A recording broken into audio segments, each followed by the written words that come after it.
ಇತ್ತೀಚೆಗೆ ಒಂದು ಕರ್ನಾಟಕ ಇನ್ವೆಸ್ಟ್ ಕರ್ನಾಟಕ ಅಂತ ಪ್ರೋಗ್ರಾಮ್ ನಡೆಯುತ್ತೆ ಸರ್. ಯಾವುದೇ ಸರ್ಕಾರ ಬಂದರೂ ಕೂಡ ಇನ್ವೆಸ್ಟ್ ಕರ್ನಾಟಕ ಅಂತ ಹೇಳಿ ಒಂದು ದೊಡ್ಡ ಪ್ರೋಗ್ರಾಮ್ ನಡೆಯುತ್ತೆ.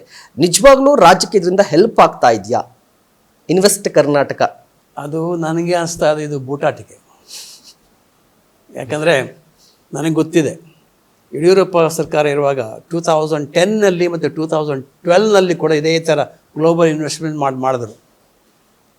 ಆವಾಗ ನನಗೆ ಅನಿಸ್ತದೆ 2010ನಲ್ಲಿ ಖಾಲಿ ಸಿಮೆಂಟು ಸ್ಟೀಲ್ ಇನ್ವೆಸ್ಟ್ಮೆಂಟ್ ಮಾಡೋರು ಮಾತ್ರ ಬಂದರು. ಅದು ಸುಮಾರು 5 ಲಕ್ಷ ಕೋಟಿನೋ 7.5 ಲಕ್ಷ ಕೋಟಿನೋ ಇನ್ವೆಸ್ಟ್ಮೆಂಟಿಗೆ ಒಂದು ಒಡಂಬಡಿಕೆ MOU ಆಯಿತು. ಪುನಃ 2012ನಲ್ಲಿ ಕೂಡ ಆಯಿತು.